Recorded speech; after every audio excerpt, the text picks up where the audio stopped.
You're listening to Skeptoid. For Brian Dunning, this is guest host Allison Hudson from Skeptoid.com. Wag the Dogman. In the counties of northern Michigan, folks tell tales of a strange creature stalking the night. At first, most who encounter it think it's just a large black dog. But then, the beast rears up on its hind legs and reveals its true nature. A 7-foot-tall, bipedal monstrosity with the head of a canine, surprisingly blue eyes, and the torso of a man. It lets out an unearthly howl that sounds almost like a human scream, sending all but the most stalwart of witnesses fleeing in fear. This creature, called the Michigan Dogman, was virtually unknown to the modern world before the last part of the 20th century, though it is said to have been stalking the woods around the Manistee River since the days when the Odawa tribe lived there. In recent years, the Dogman has also become a creature of legitimate note and study in the cryptozoology community, even warranting an entire episode of Monster Quest. Is there really a half-canine cryptid loping through northern Michigan in the dark? The story of the Dogman begins in Traverse City in 1987, when radio producer Steve Cook wrote and recorded a song simply called The Legend. In the song, he spins the tale of the Dogmen, supernatural canine-human hybrids which appear every 10 years to stalk the residents of northern Michigan. The song tells of such happenings as a group of lumberjacks chasing what they thought was a dog, only to have it stand upright and scare them off. Horses found dead of fright, with dog tracks nearby, and a group of hippies in a van being confronted by the grinning dog face at the window. The legend ends on an ominous note. So far this spring, no stories have appeared. Have the dogmen gone away? Have they disappeared? Soon enough, I guess we'll know, 'cause summer is almost here. And in this decade called the 80s, the 7th year is here. And somewhere in the Northwoods darkness, a creature walks upright. And the best advice you may ever get is don't go out at night. Cook was a collector of local folklore, and he used bits and pieces from the stories and tales he was familiar with to flesh out the song. The 10-year cycle of the Dogman, which just happened to coincide with 1987, the year the song was written, was clearly derived from similar recurring cycles of events in legends and lore. Canine monsters stalking the woods at night are also common in folk tales, though Cook chose to make his creature a dog and not the more traditional wolf, so as to keep the creature spooky but not malevolent. The dogmen of the song never maim or kill anyone, instead simply frightening their victims, albeit sometimes to death.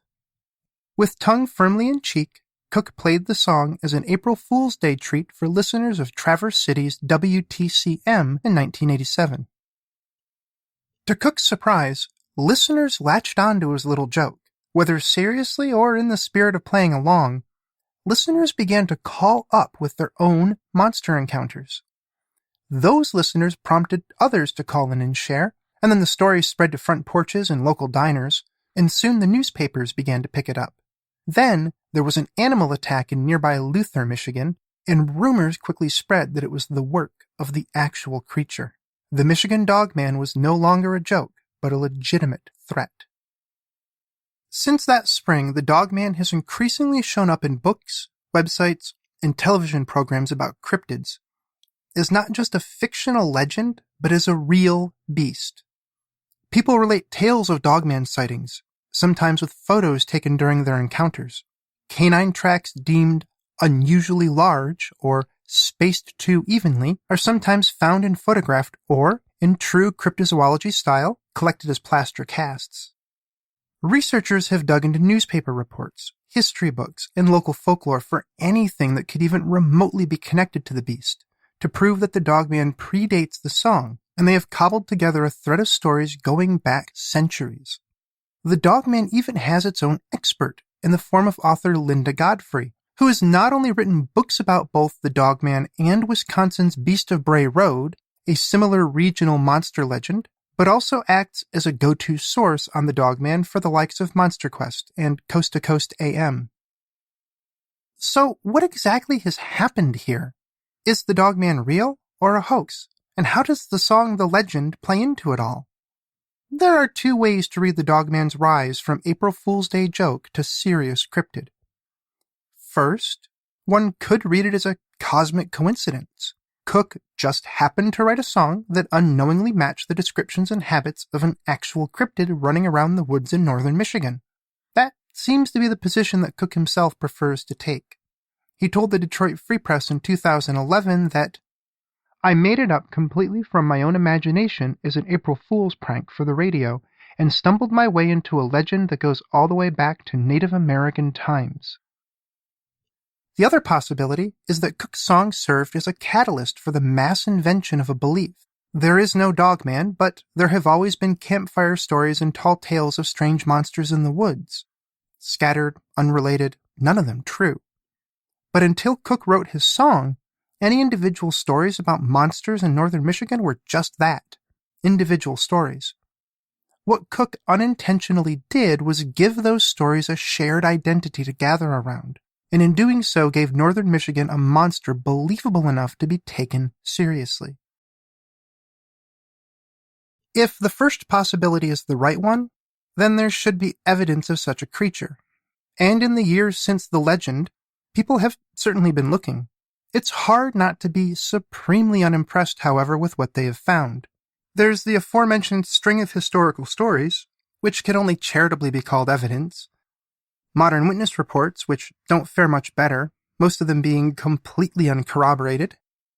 All the photographs taken to date, or at least the ones not revealed as Photoshop fakes, contain little more than the obligatory dark blob amidst the foliage. It turns out Dogman photographers can't focus their camera any better than Bigfoot photographers. And those occasional canine tracks that are photographed and cast in plaster, far more likely to be left behind by gray wolves or coyotes, both of which run wild in the area. The closest the Dogman came to legitimacy as a cryptozoological curiosity was in 2007, when a video surfaced purporting to have captured an actual Dogman attack on camera. Dubbed the Gable film, after the label said to have been on the original 8mm film canister, the soundless film is filled with family shots that were dated to the 1970s. At the end of the reel is a 30-second sequence where the camera person spots a hulking, broad-shouldered animal in the near distance. They move toward the creature, only to have it charge at them. The person runs.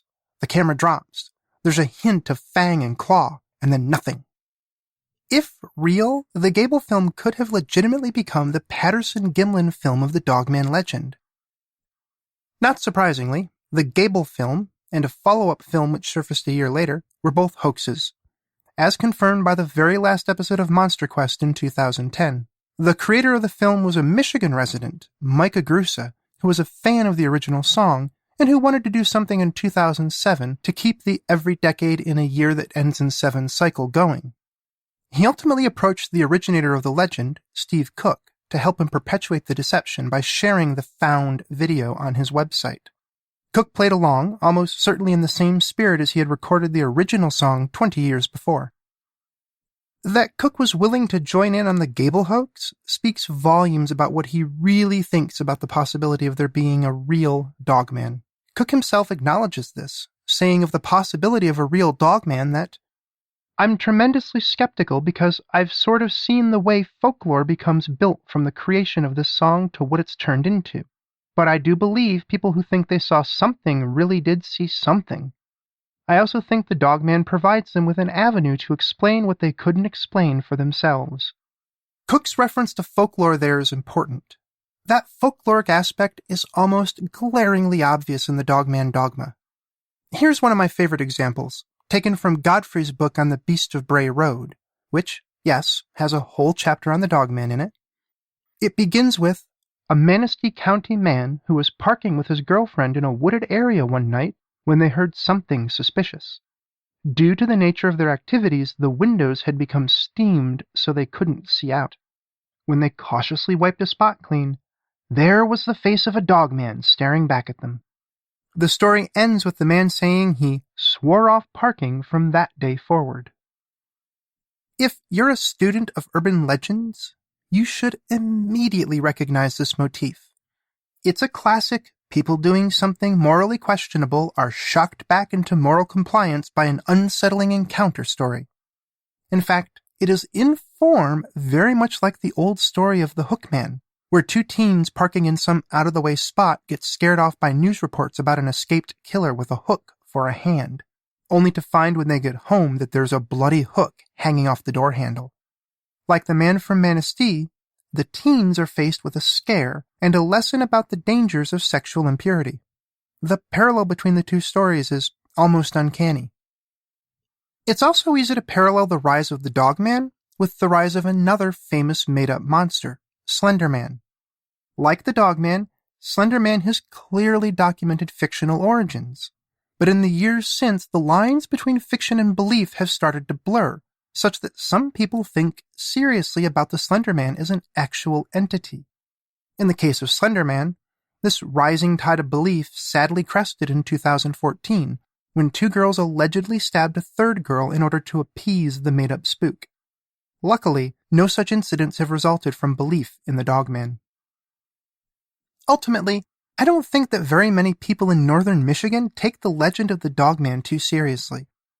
Still, it's amazing how quickly one song was able to create the creature and how seriously it has been considered in the years since. If you want some evidence of how quickly beliefs such as this can take root, look no further than some of the discussions on the internet about the Gable film.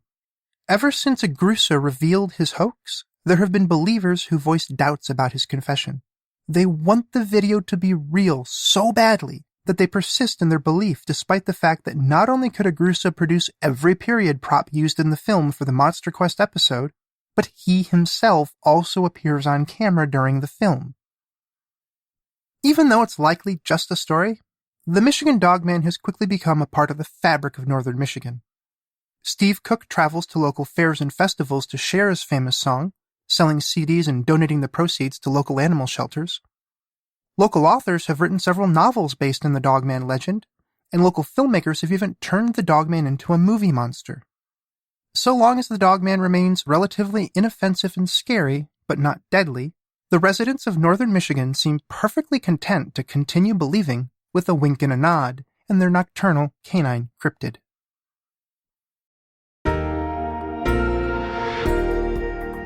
Every episode of Skeptoid has complete bibliographic references on its transcript page at skeptoid.com, plus further reading suggestions if you want to know more. You're listening to Skeptoid, a listener-supported program. I'm Allison Hudson for Skeptoid.com. You can also find me at both Facebook and Twitter, username Aria Meath.